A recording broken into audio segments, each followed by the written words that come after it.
Salli wa sallim ya salam ala nabi khairil anam wal ali wa. Bismillahirrahmanirrahim. Alhamdulillahilladzi bi fadlihi khalaqal a'mala wa nasabaha 'alal 'amilin wa asna 'alaihim baina yadayil malaikatil muqarrabin. Asyhadu an la ilaha illallah wahdahu la syarika lahu rabbul alamin wa asyhadu anna sayyidana Muhammadan 'abduhu wa rasuluhu sayyidul awwalin wal akhirin. Allahumma salli wa sallim ala Sayyidina Maulana Muhammadin atqal muttaqin wa ala alihi wa sahbihi wa dhurriyyatihi tayyibin wa man tabi'ahum bi ihsanin ila yaumiddin, amma ba'd. Yang kita hormati dan kita cintai para habaib dan para alim ulama, para muhibbin, hadirin hadirat rahimakumullah.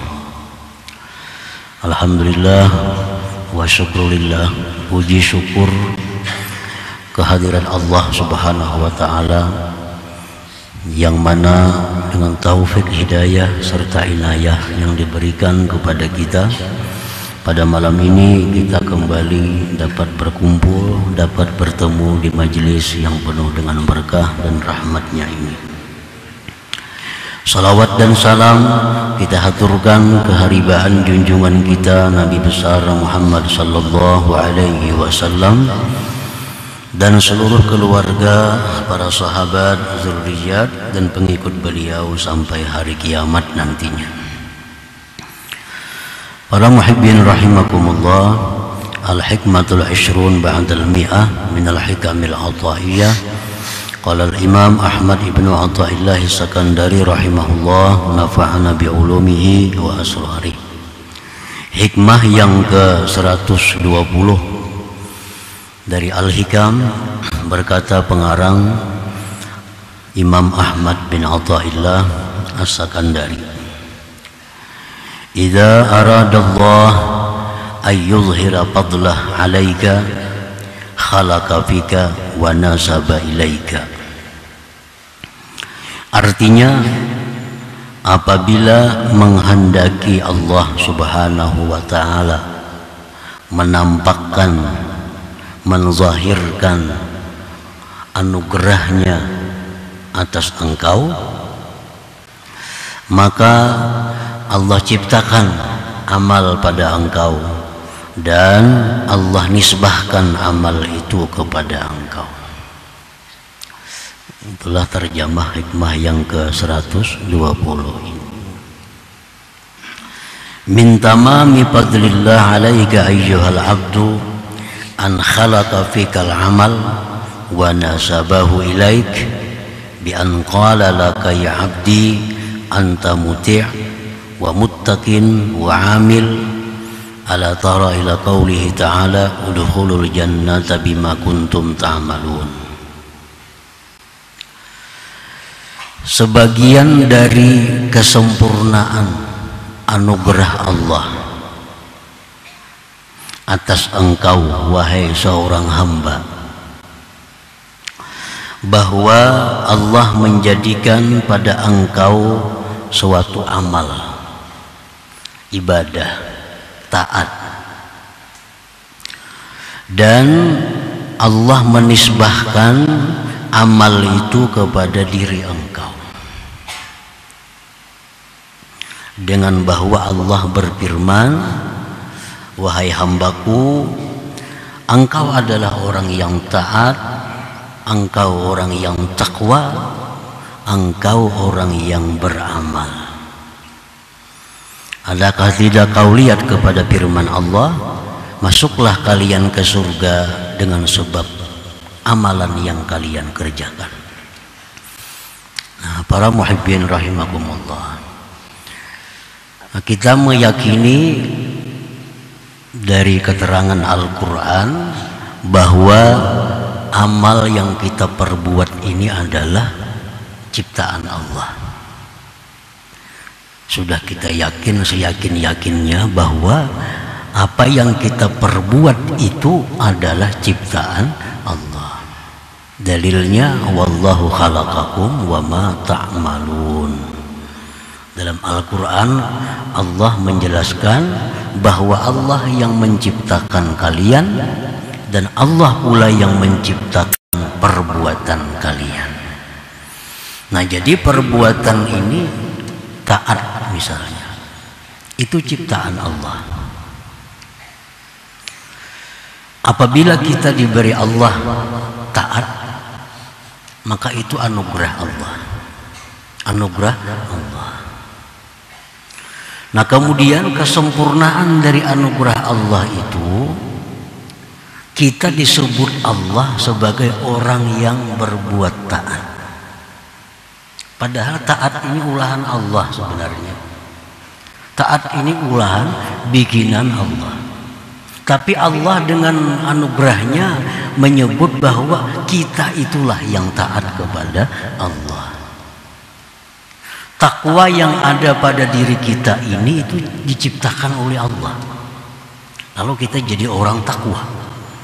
Nah, itu anugerah Allah. Anugerah itu disempurnakan lagi oleh Allah dengan sebutan bahwa engkaulah yang takwa itu, ujar Allah. Engkaulah yang takwa itu. Padahal ini takwa bikinan Allah. Allah di tengah-tengah para malaikat berfirman, wahai malaikatku, itu lihat hambaku, dia taat kepadaku. Wahai malaikat, lihatlah hambaku Fulan bin Fulan, dia takwa kepadaku. Nah, ini anugerah Allah kepada kita, bahwa kita diberi Allah taat dan diberi Allah sebutan kita yang taat itu, kita yang berbuat taat itu. Nah, ini kesempurnaan dari anugerah Allah Subhanahu wa ta'ala.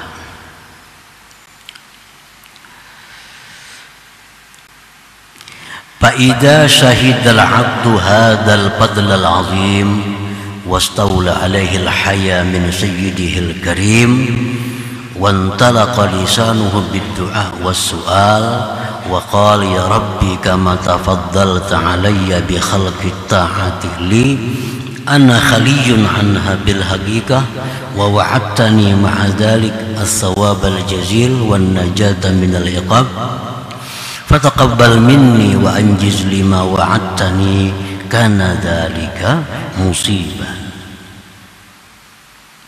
Nah, apabila kita musyahadah,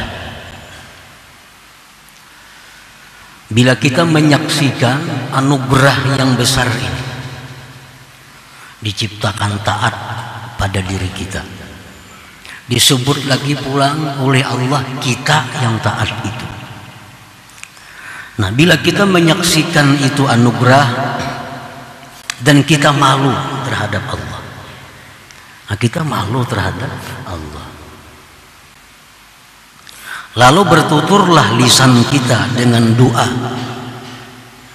ujar kita kepada Tuhan, wahai Tuhan, sebagaimana Engkau berikan anugerah atasku dengan diciptakan taat bagiku, padahal aku tidak ada sebenarnya, dan Engkau janjikan serta yang demikian itu pahala besar, selamat dari siksa, maka terimalah daripadaku dan luluskanlah bagiku janji yang Engkau janjikan kepadaku.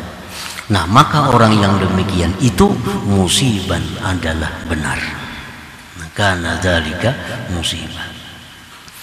Artinya apabila kita musyahadah, bila mana kita memandang, menyaksikan anugerah Allah berupa taat, berupa nisbah taat itu kepada diri kita, lalu kita malu kepada Allah dan kita berdoa, terimalah taat hambamu ini, luluskanlah janjimu kepada hamba dengan pahala yang besar, selamat daripada siksa, maka itulah seseorang musibah dalam keadaan yang benar. Artinya Nah, para muhibbin rahimakumullah,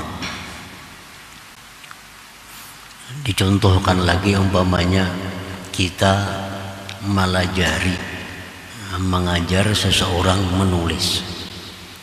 Nah, kita ajari orang itu menulis dengan baik. Nah, sehingga orang ini bisa menulis, padahal dulunya kada bisa menulis. Kita ajari menulis, lalu orang ini bisa menulis, bagus tulisannya, dididik, dilatih, sehingga dia menjadi orang yang bisa menulis. Nah, sesudah pandai bisa menulis, lalu orang ini kita suruh, menjadi kita, oh si fulan, tulisakan Pak, tulisakan aku Bismillahirrahmanirrahim. Nah, bila engkau menuliskan Bismillahirrahmanirrahim, maka engkau akan aku beri hadiah. Lalu ditulisakannya Bismillahirrahmanirrahim. Nah, lalu ujar kita yang melajarinya ini, terima kasih banyak, ikam telah menulisakan bagiku Bismillah. Nah, ini kamu ku beri hadiah. Ini engkau ku beri hadiah yang besar. Nah, orang ini mestinya adalah malu kepada kita.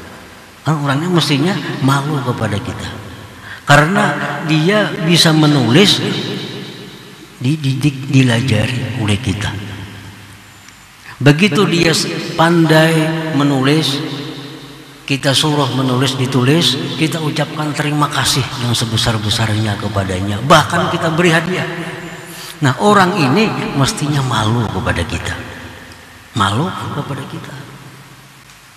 Nah, demikian halnya untuk mendekatkan pemahaman kita dengan ini, bahwa kita ini taat, Allah yang memberikan taat itu, Allah yang bisa menyebabkan kita taat ini.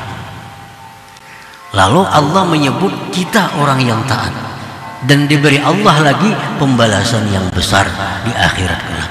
Nah, jadi apabila kita musyahadah, bila kita memandang yang demikian itu, maka mestinya kita malu terhadap Allah Subhanahu wa ta'ala. Wa amma mazamus sifat wal a'mal wa masawihima bayaqtadil adab ayyudhiba dhalik ila nafsih wa ayya'tarifa bi anna dhalika min jahlihi wa zulmi.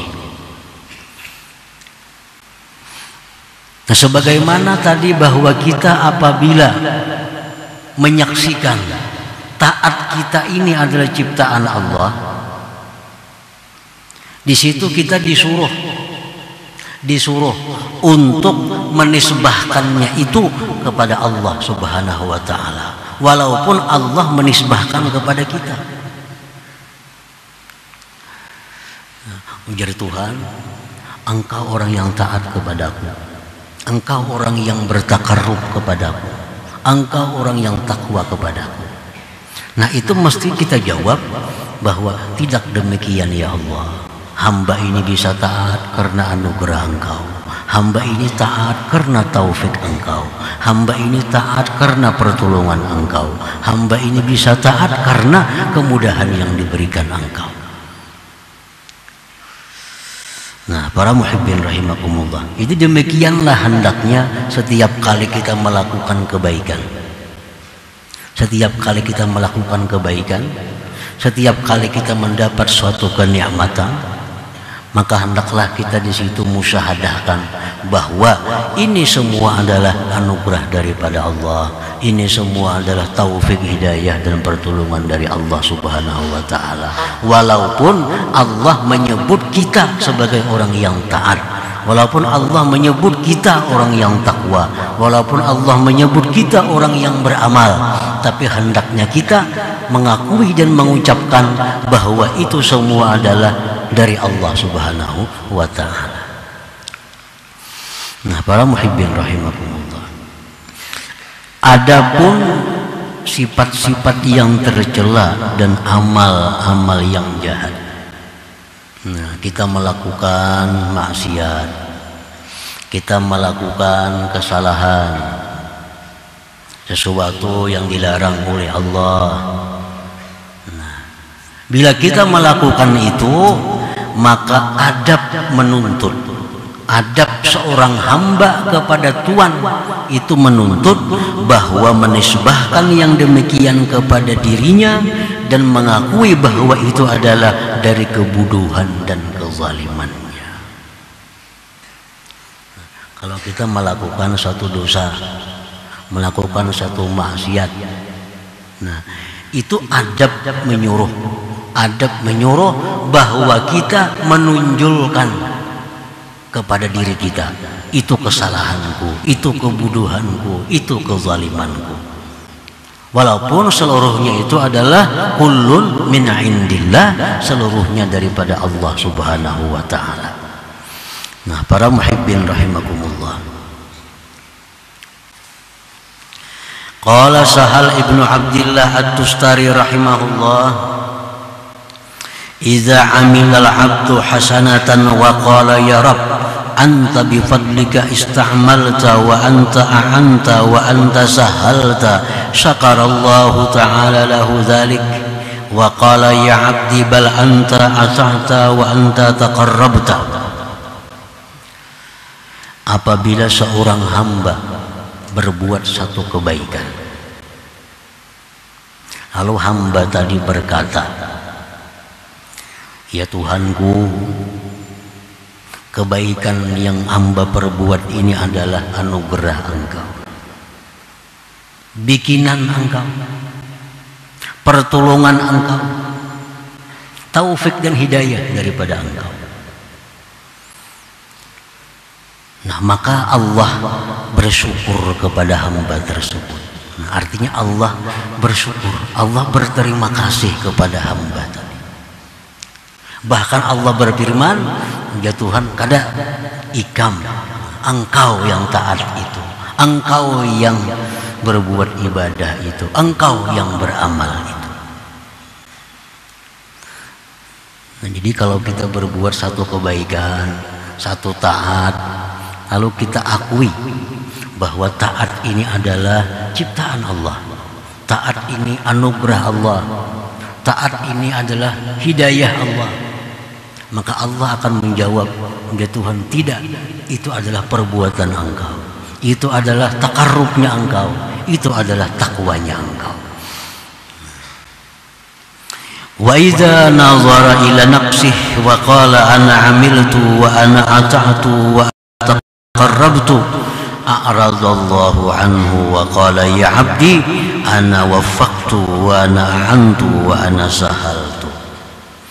Nah, apabila seorang hamba yang berbuat taat ini, dia memandang kepada dirinya, aku yang berbuat taat ini, aku yang beramal ini, aku yang mendekatkan diri kepada Allah, maka Allah berpaling kepadanya, Allah berpaling daripadanya. Dan Allah menjawab, ujar Tuhan, tidak, aku yang memberi engkau itu petunjuk, aku yang memberi engkau itu taufik, aku yang menolong engkau, aku yang memudahkan engkau sehingga engkau bisa taat kepadaku. Nah, tentu Allah marah. Nah, kalau kita berbuat taat, kalau kita akui bahwa itu adalah perbuatan kita, kita akui bahwa itu adalah kemampuan kita akui itu adalah taat kita, nah kita akui, Allah berpaling. Dan Allah menjawab, bukan, itu bukan dari kamu, itu aku yang menciptakan, aku yang memudahkan sehingga engkau bisa taat, aku yang memberi taufik sehingga engkau bisa taat.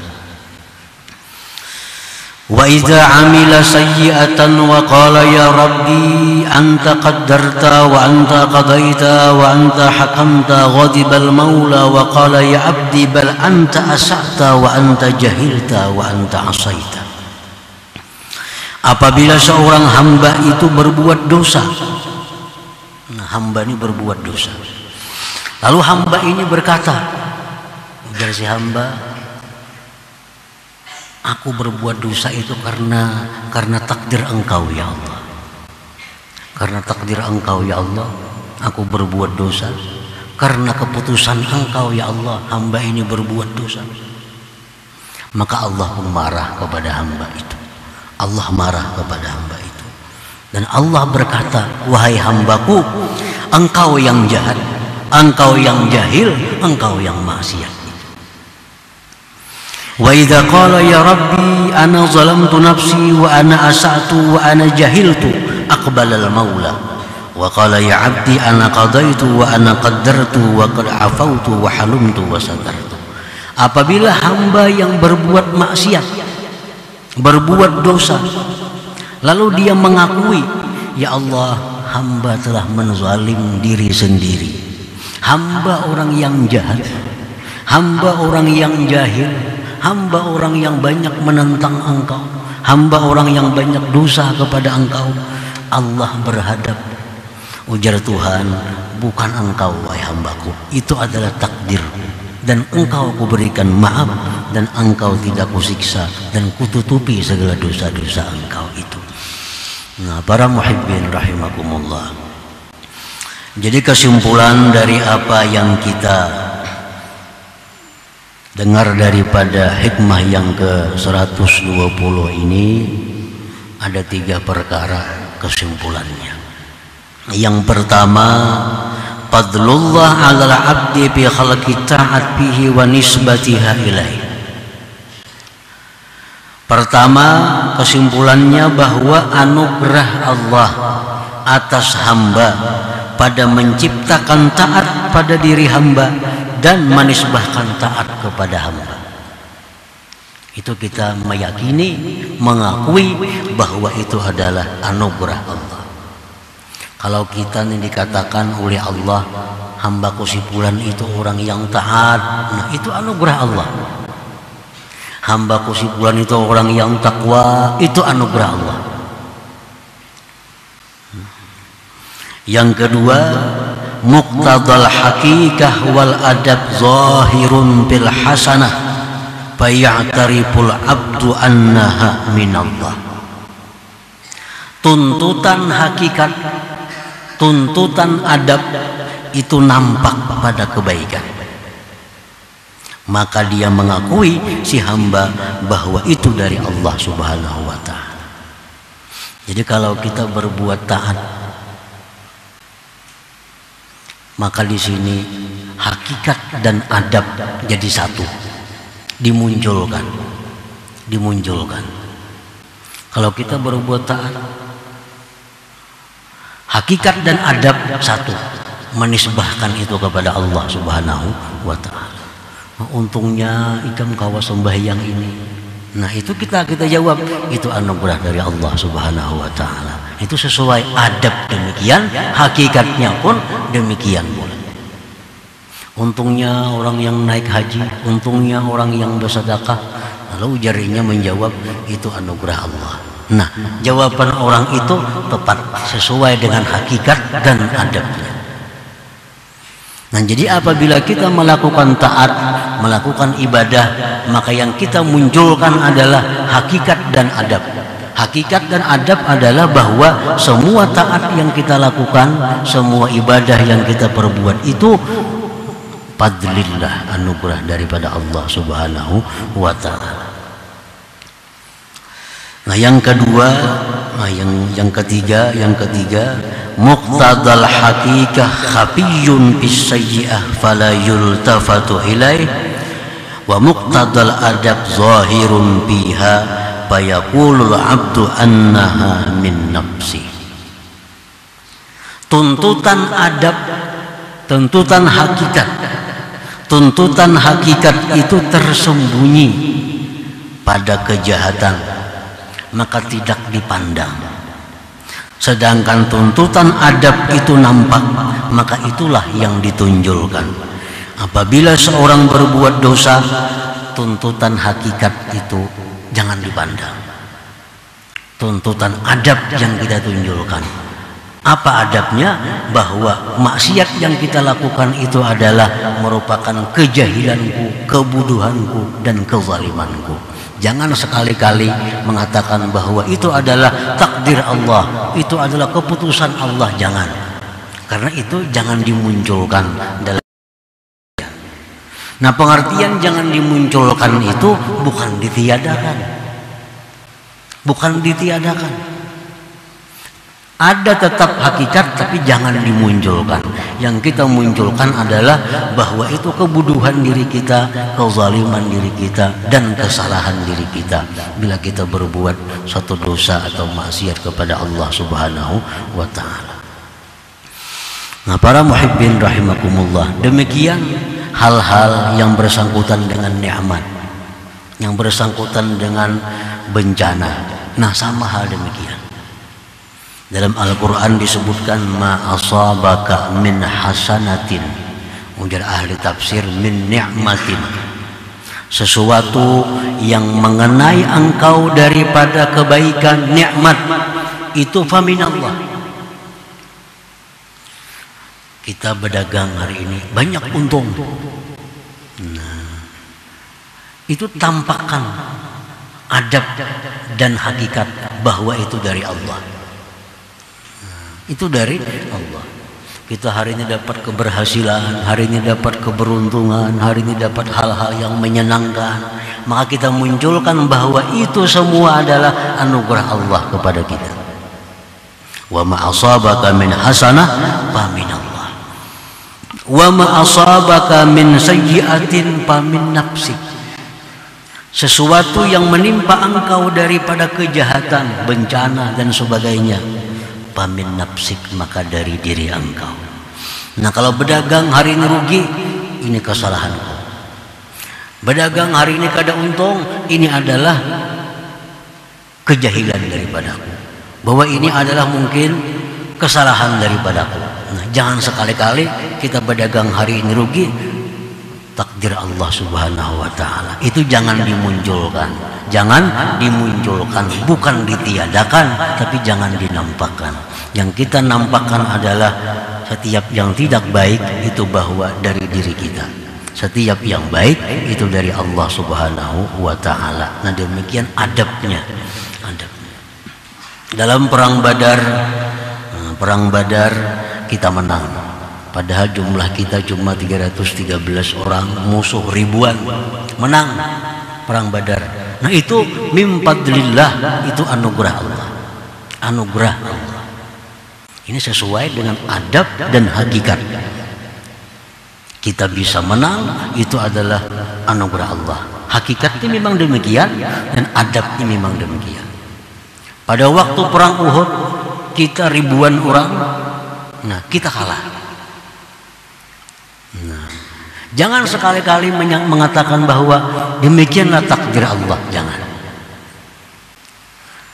Nah, kenapa kita kalah pada perang Uhud?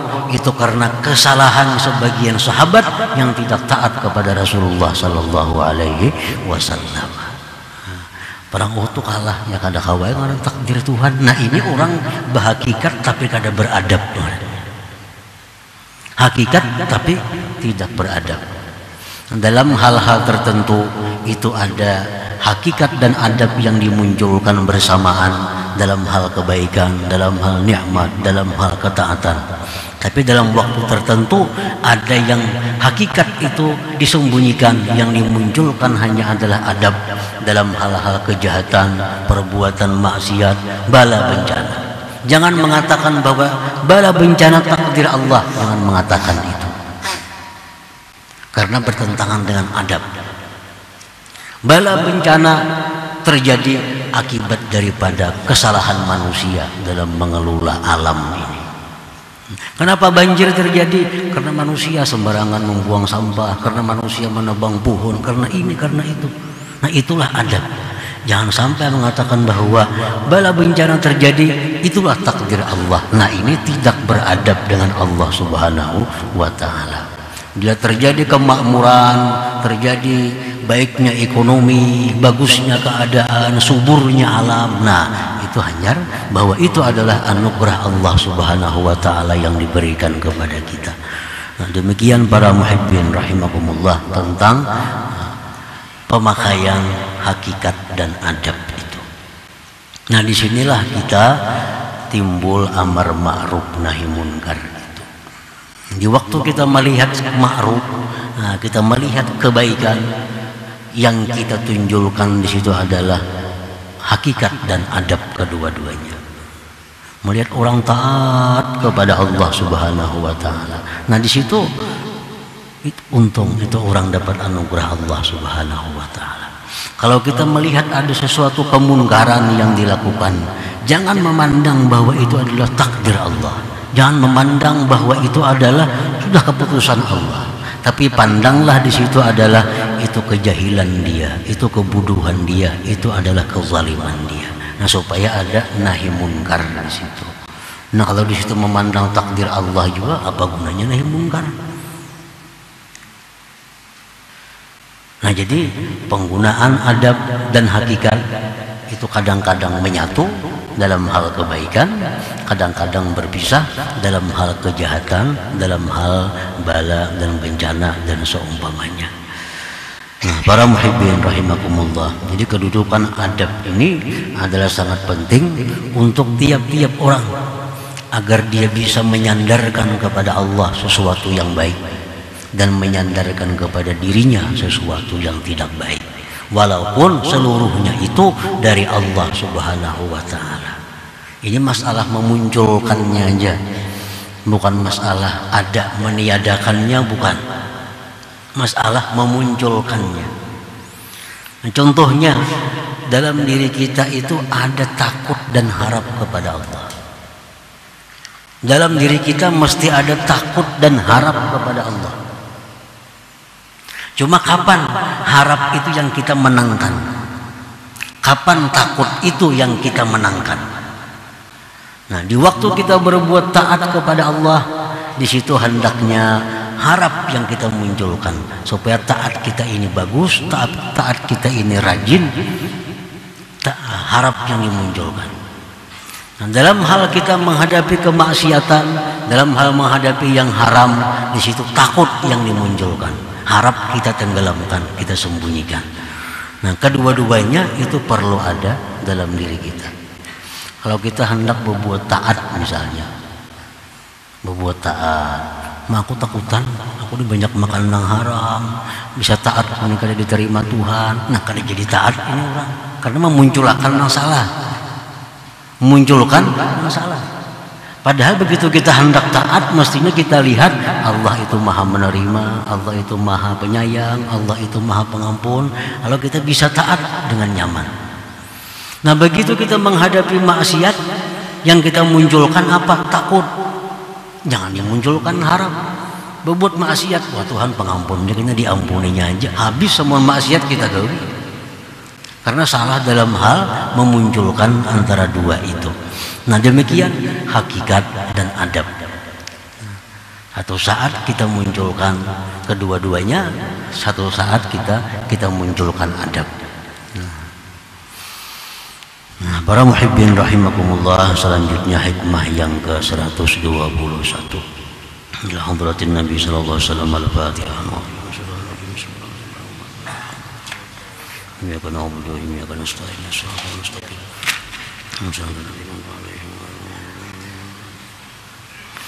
Ya Allah biha, ya Allah biha, ya Allah bihusnil khatimah, ya Allah biha, ya Allah biha, ya Allah bihusnil khatimah, ya Allah biha, ya Allah biha, ya Allah bihusnil khatimah. فيا أيها الرجل منه شفاعة صلوا وسلموا تسليما. اللهم صل وسلم